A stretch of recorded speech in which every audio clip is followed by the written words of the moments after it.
قرب قیامت کا وقت وہ ہوگا جب دنیا بھر کے مسلمان بیت المقدس کی شہادت جیسے بڑے اور غمناک واقعے پر بھی خاموش رہیں گے۔ مسجد اقصی کو شہید کرنے کے بعد یہودی تھرڈ ٹیمپل کی تعمیر کریں گے۔ یہ بھی واضح ہے کہ یہودی بیت المقدس کو شہید کرنے کے بعد اس کی بنیادوں میں تابوت سکینہ کو بھی تلاش کریں گے۔ قرب قیامت کی ایک نشانی یہ بھی بتائی جاتی ہے کہ جب یہودی بیت المقدس کی جگہ تھرڈ ٹیمپل کی تعمیر کریں گے تو وہ اس میں حضرت داؤد علیہ السلام کا تخت لا کر رکھیں گے۔ یہ تخت بنیادی طور پر ایک پتھر ہے، تو اس وقت دجال کا ظہور ہوگا جو کہ اس ٹیمپل میں آ کر اس پتھر پر بیٹھے گا اور اس کی تاج پوشی کی جائے گی۔ اس کے بعد دجال گریٹر اسرائیل کی بنیاد رکھے گا۔ قیامت کا ذکر دنیا کے تمام مذاہب میں ملتا ہے۔ روایت میں آتا ہے کہ قیامت سورہ اسرافیل کی اس خوفناک چیخ کا نام ہے جس سے ساری کائنات زلزلے کی صورت میں لرز اٹھے گی، پہاڑ ریزہ ریزہ ہو جائیں گے۔ اس چیخ کی شدت سے تمام انسان اور جاندار مر جائیں گے۔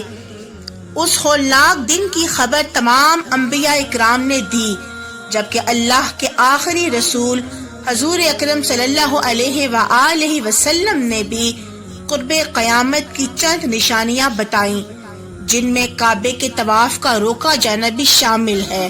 قرب قیامت کی نشانی میں طواف خانہ کعبہ کو زبردستی رکوانا شامل ہے، جو کہ فی الوقت پوری ہوتی دکھائی نہیں دے رہی۔ روایات یہ بھی بتاتی ہیں کہ حج کے موقوف ہونے کے بعد دوسرا بڑا واقعہ مسجد اقصی کو شہید کرنے کا رونما ہوگا، یعنی پہلے حج موقوف کیا جائے گا، اس کے بعد یہودی قوتیں بیت المقدس کو شہید کریں گی۔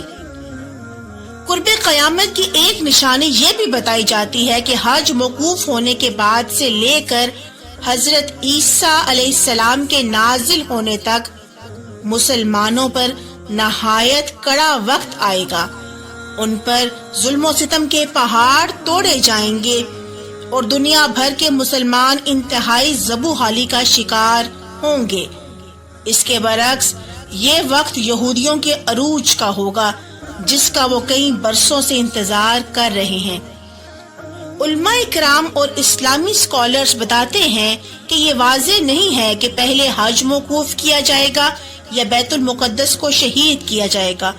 دور حاضر میں فلسطین پر نظر دوڑائی جائے تو معلوم ہوتا ہے کہ بیت المقدس پر یہودی قابض ہیں۔ یہودی خود کہہ رہے ہیں کہ وہ بیت المقدس کو شہید کرنے کے لیے مناسب وقت کا انتظار کر رہے ہیں۔ قرب قیامت کا وقت وہ ہوگا جب دنیا بھر کے مسلمان بیت المقدس کی شہادت جیسے بڑے اور غمناک واقعے پر بھی خاموش رہیں گے۔ مسجد اقصی کو شہید کرنے کے بعد یہودی تھرڈ ٹیمپل کی تعمیر کریں گے۔ یہ بھی واضح ہے کہ یہودی بیت المقدس کو شہید کرنے کے بعد اس کی بنیادوں میں تابوت سکینہ کو بھی تلاش کریں گے۔ قرب قیامت کی ایک نشانی یہ بھی بتائی جاتی ہے کہ جب یہودی بیت المقدس کی جگہ تھرڈ ٹیمپل کی تعمیر کریں گے تو وہ اس میں حضرت داؤد علیہ السلام کا تخت لا کر رکھیں گے۔ بنیادی طور پر ایک پتھر ہے جو کہ اس وقت انگلینڈ کے ایک چرچ میں پڑا ہوا ہے، لیکن کچھ لوگوں کا ماننا ہے کہ یہ پتھر اس وقت اسرائیل کے قبضے میں ہے اور اسے عام انسانیت پر واضح نہیں کیا جا رہا۔ جب یہ پتھر تھرڈ ٹیمپل میں رکھوایا جائے گا تو اس وقت دجال کا ظہور ہوگا، جو کہ اس ٹیمپل میں آ کر اس پتھر پر بیٹھے گا اور اس کی تاج پوشی کی جائے گی۔ اس کے بعد دجال گریٹر اسرائیل کی بنیاد رکھے گا، جس کا نقشہ یہودیت نے اپنی تعلیمات کے مطابق تیار کر رکھا ہے۔ سعودی عرب، عراق، شام، لبنان اور مصر کے بیشتر علاقہ جات اس سلطنت کا حصہ بتائے گئے ہیں۔ سعودی عرب کے دو عظیم شہر مکہ مکرمہ اور مدینہ منورہ گریٹر اسرائیل کے نقشے میں نہیں آتے ہیں۔ اس کے بعد حضرت امام مہدی کا ظہور ہوگا، جس کے بعد مسلمان حضرت امام مہدی کو خلیفہ چنیں گے اور پھر حق و باطل کے درمیان بڑی جنگ ہوگی اور مسلمانوں کو فتح نصیب ہوگی۔ حق و باطل کا یہ مارکا آخری فیصلہ کن جنگ ہوگی جو کہ شام کی سرزمین پر لڑی جائے گی۔ کہا جاتا ہے کہ اس جنگ کے بعد حضرت عیسیٰ علیہ السلام کا ظہور ہوگا، جس کے بعد امام مہدی اور حضرت عیسیٰ علیہ السلام مل کر دجال کو موت کے گھاٹ اتاریں گے۔ کتب میں قرب قیامت کی ایک اور بڑی نشانی بتائی گئی ہے کہ سورج مغرب سے طلوع ہوگا، جس کے بعد توبہ کا دروازہ ہمیشہ کے لیے بند ہو جائے گا، اور اس دوران سعودی عرب میں صفا نامی پہاڑی پھٹنے سے ایک عجیب الخلق جانور ظاہر ہوگا، جس کو قرآن مجید میں دابت الارض کہا گیا ہے۔ اس کے پاس حضرت موسیٰ علیہ السلام کا عصا مبارک اور حضرت سلیمان علیہ السلام کی انگوٹھی ہوگی۔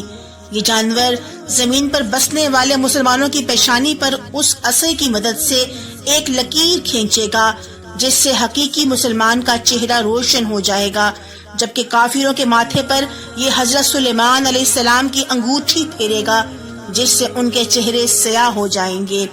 جس کے بعد یہ جانور زمین سے غائب ہو جائے گا۔ اس کے بعد ایک فرحت بخش ہوا چلے گی جو دنیا پر موجود تمام مسلمانوں کی روح قبض کر لے گی۔ اس موقع پر قرآن اور دین اسلام دنیا سے مکمل طور پر اٹھا لیا جائے گا اور دنیا میں فحاشی اور عریانیت عام ہو جائے گی۔